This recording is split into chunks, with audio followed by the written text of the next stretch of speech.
नाजरीन, इस वीडियो में टोटल 8 रिडल्स हैं। कुछ रिडल्स इजी हैं जिनके लिए आपको 15 या 20 सेकंड्स का टाइम दिया जाएगा, और कुछ रिडल्स काफ़ी मुश्किल हैं जिनके लिए आपको 40 सेकंड्स का टाइम दिया जाएगा। इन 8 रिडल्स में से अगर आपने 5 रिडल्स हल कर दी तो समझ लीजिएगा कि आपके जिस्म का ये वाला हिस्सा बड़ी अच्छी तरह काम कर रहा है। इससे पहले कि मैं दुरुस्त आंसर बता दूं, आप हर पहेली के बाद वीडियो पॉज करके अपना आंसर कमेंट सेक्शन में ज़रूर बताइएगा। अगर आप इस चैनल पर नए हैं तो मज़ीद रिडल्स के लिए चैनल को सब्सक्राइब कर लीजिए, और इसके अलावा अगर आपको कोई रिडल समझ ना आए तो बेशक वीडियो बैक करके अच्छी तरह समझ लीजिएगा और फिर जवाब दीजिएगा। तो आइए देखते हैं कि आप 5 रिडल्स हल कर पाते हैं या नहीं। सरफराज अपने एक दोस्त के साथ बैठा टीवी देख रहा था। रात की खबरों के बाद मौसम का हाल बताया गया। न्यूज़ कास्टर ने कहा, इस वक्त शदीद बारिश हो रही है, 2 दिन तक बारिश रहेगी, लेकिन 72 घंटों के फ़ौरन बाद सूरज निकल आएगा और अगला पूरा हफ्ता मौसम खुशगवार रहेगा। सरफराज ने अपने दोस्त से कहा कि क्या बकवास है, आज भी गलत खबर दी। अब सरफराज ने बिल्कुल ठीक कहा था। आप बताइए कि सरफराज ने कैसे गैस किया कि खबर बिल्कुल गलत है। टाइम स्टार्ट करते हैं।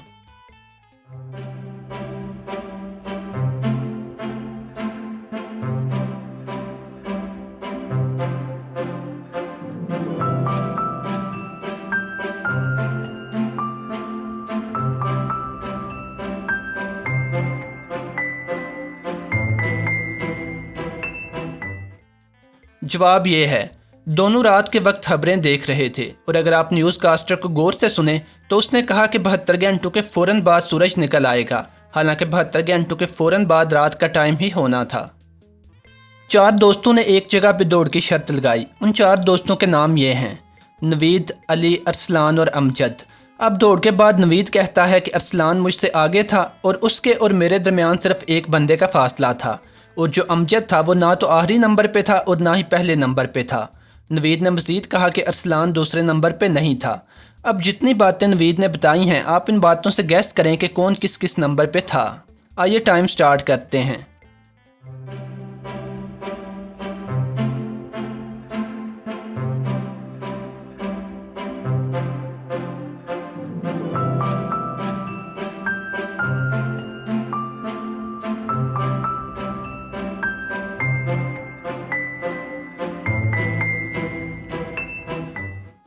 जवाब ये है, अरसलान पहले नंबर पे था, अमजद दूसरे नंबर पे था, नवीद तीसरे नंबर पे था और अली चौथे नंबर पे था। क्योंकि नवीद ने कहा कि अरसलान मुझसे आगे था और उसके और अरसलान के दरमियान एक बंदा था, और नवीद ने यह भी बताया कि अरसलान दूसरे नंबर पे नहीं था, जिसका मतलब यह है कि अगर वो नवीद से एक आदमी आगे था तो पहले नंबर पे होगा और नवीद तीसरे नंबर पे, और जो अमजद था वो ना तो आखिरी नंबर पे था और ना पहले पे। इसका मतलब ये कि वो दूसरे नंबर पे था, और बाकी अली बचा जो चौथे नंबर पे था। 2 भाई इकट्ठे बैठे एक इंतहाई डरावनी मूवी देख रहे थे। अचानक छोटे भाई को नींद आ गई और वो वहीं सो गया। ख्वाब में उसने देखा कि बिल्कुल वही वैम्पायर जो मूवी के अंदर थी उसका पीछा कर रही है ताकि उसे मार सके या उसका खून पी सके। लिहाजा उसने अपने आप को एक अलमारी के अंदर छुपा लिया जहाँ बिल्कुल खामोशी थी, और उसे अपने दिल की धड़कनों के सिवा कुछ सुनाई नहीं दे रहा था। वो इंतहाई खौफजदा हो गया कि पता नहीं किस लम्हे अलमारी का दरवाज़ा खुलेगा और वो वैम्पायर उसे पकड़ लेगी। अब इतनी देर में मूवी ख़त्म हो गई और उसके बड़े भाई ने सोचा कि वो अपने भाई को जगा दे ताकि उसका भाई बेड पे जाके सो जाए। लिहाजा उसके बड़े भाई ने उसे कंधे से पकड़ के हिलाया। इस अचानक हाथ लगने का शॉक इतना ज़्यादा था कि छोटे भाई को अचानक हार्ट अटैक हुआ और वो वहीं मर गया।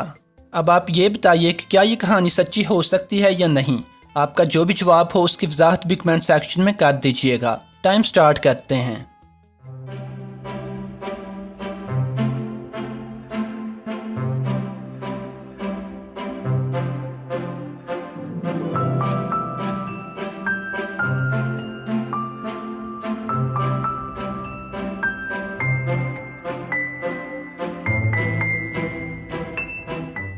जवाब ये है, अगर ऐसा वाक़या हुआ होता तो किसी को भी छोटे भाई के ख्वाब के बारे में पता ना चलता। इसका मतलब है कि उसे हार्ट अटैक नहीं हुआ था। आपके पास 2 बर्तन हैं, एक में 9 लीटर पानी आता है और एक में 4 लीटर। अब मसला यह है कि आपको 6 लीटर पानी की ज़रूरत है जो आप अंदाजे से नहीं ले जा सकते, और आप इस वाटर टैप में से जितना पानी चाहें इस्तेमाल कर सकते हैं। आपसे सवाल यह है कि आप इन 2 बर्तनों को इस्तेमाल करते हुए कैसे 6 लीटर पानी मुहैया करेंगे। टाइम स्टार्ट करते हैं।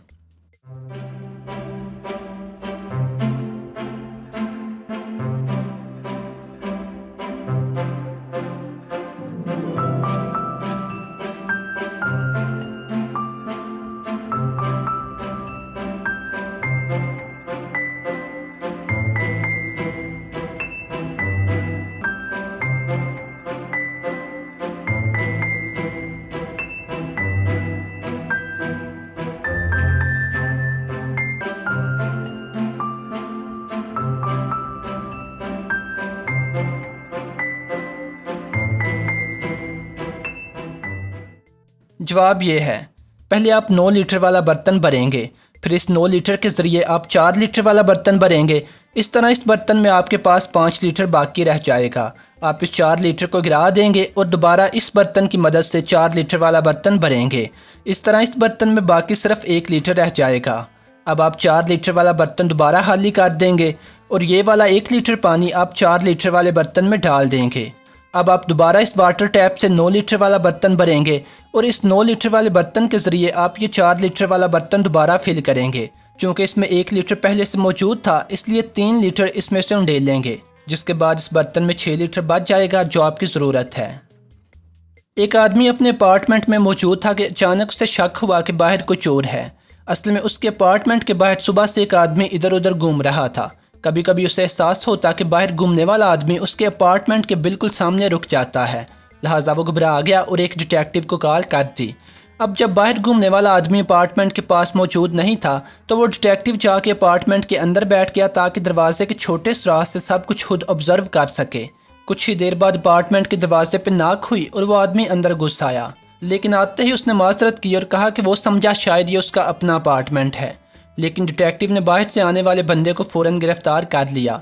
क्या आप बता सकते हैं कि डिटेक्टिव ने उसे किस वजह से चोर समझा और फ़ौरन क्यों गिरफ्तार कर लिया? टाइम स्टार्ट करते हैं।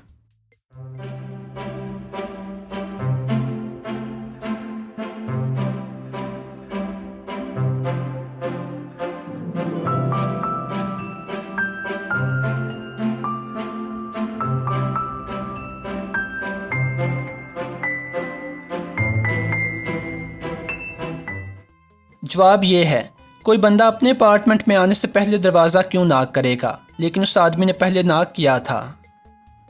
एक जगह पे एक आदमी रहता था जिसके बाग में ढेर सारे सेब के दरख्त थे। एक दिन उसने सोचा कि वो अपने कुछ सेब बादशाह के लिए गिफ्ट के तौर पे लेके जाएगा, जिसके लिए वो बादशाह के महल जा पहुंचा।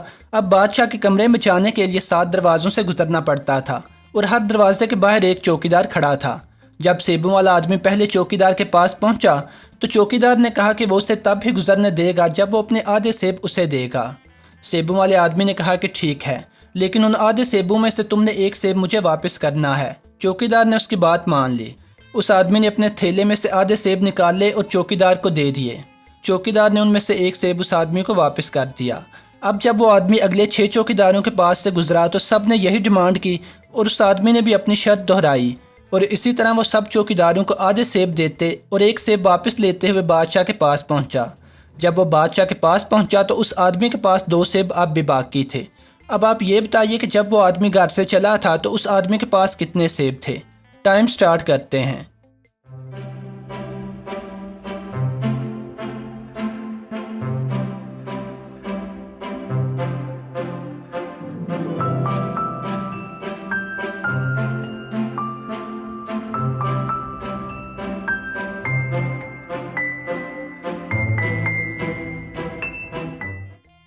जवाब ये है, उस आदमी के पास टोटल 2 सेब थे। आधे सेब देने के बाद उसे एक सेब वापस मिल जाता था। एक बंदे को 3 खजाने के बैग गिफ्ट मिलते हैं।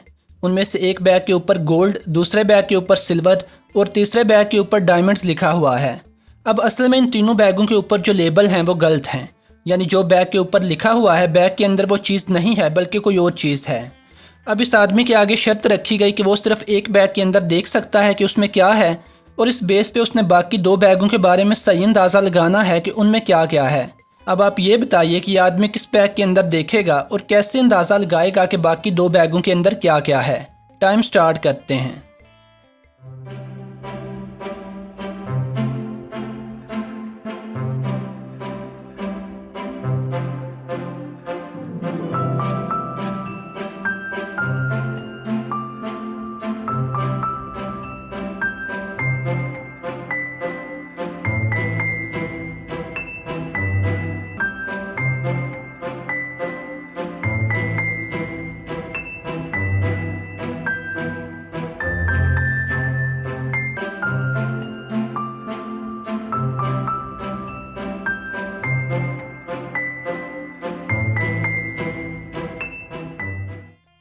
जवाब ये है, असल में ये बंदा गोल्ड वाले बैग के अंदर देखता है जिसमें से डायमंड्स निकलते हैं।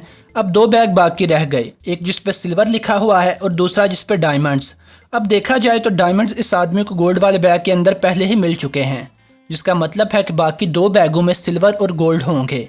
अब चूंकि हर बैग का लेबल गलत है और बाकी ये 2 बैग बचे हैं और डायमंड्स तो उससे पहले ही मिल चुके हैं, लिहाजा इस सिल्वर वाले बैग में डायमंड्स नहीं हो सकते, गोल्ड ही होगा। और डायमंड्स वाले बैग में सिल्वर ही होगी क्योंकि सिल्वर गोल्ड वाले बैग में नहीं थी। इस पहेली के और भी जवाब दुरुस्त हो सकते हैं, जैसे अगर हो सकता है कि आपने इसे हल करते हुए फ़र्ज़ किया हो कि आदमी पहले सिल्वर वाले बैग में देखता है और बाकी 2 बैगों के साथ वही तरीका दोहराता है जो मैंने बताया है, तो जाहिर है आपका जवाब भी दुरुस्त होगा।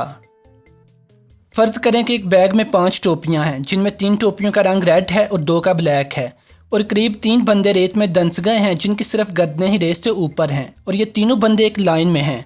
इनमें से कोई भी गर्दन घुमाकर अपने से पिछले वाले को नहीं देख सकता, ताहम अगले वाले को देखा जा सकता है। अब एक बंदा आता है और इस बैग में से एक एक टोपी तीनों के सर पे पहना देता है। पहले इस बंदे से पूछा जाता है कि उसने किस रंग की टोपी पहनी हुई है, ब्लैक या रेड। ये आदमी जवाब देता है कि मुझे नहीं पता। फिर इस आदमी से पूछा जाता है कि उसने किस रंग की टोपी पहनी हुई है, ये भी जवाब देता है कि मुझे नहीं पता। फिर इस बंदे से पूछा जाता है कि उसने कौन से रंग की टोपी पहनी हुई है, ये जवाब देता है कि मैंने रेड कलर की टोपी पहनी हुई है। अब आप ये बताइए कि इस बंदे ने पीछे देखे बगैर कैसे गैस किया कि उसने रेड कलर की टोपी पहनी हुई है। बेशक रिडल दोबारा सुन के समझ लीजिए क्योंकि ये ज़रा टफ है। टाइम स्टार्ट करते हैं।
जवाब ये है, चूँकि बैग में 2 टोपियाँ ब्लैक थीं और 3 रेड, अगर इन 2 बंदों ने ब्लैक टोपियाँ पहनी होती तो ये आदमी बता देता कि उसके सर पे रेड टोपी है, लेकिन वो नहीं बता सका, जिसका मतलब ये है कि इन दोनों में से एक ने रेड और एक ने ब्लैक पहनी हुई है। अब चूँकि इन दोनों की टोपियों का कलर डिफरेंट है, अगर इस आदमी ने ब्लैक पहनी होती तो ये आदमी बता देता कि उसने रेड पहनी हुई है, लेकिन ये आदमी इसलिए नहीं बता सका क्योंकि रेड टोपियों की तादाद 3 थी। लिहाजा इससे तीसरे बंदे ने अंदाज़ा लगा लिया कि यकीनन उसने रेड टोपी पहनी हुई है। उम्मीद है कि ये रिडल्स आप लोगों को पसंद आई होंगी। अगर आप रिडल्स हल करने के शौकीन हैं तो चैनल को सब्सक्राइब कर लीजिए, और इस वक्त स्क्रीन पे कुछ और रिडल्स वाली वीडियोस के लिंक भी आ रहे होंगे, क्लिक कर लीजिए। खुदा हाफिज़।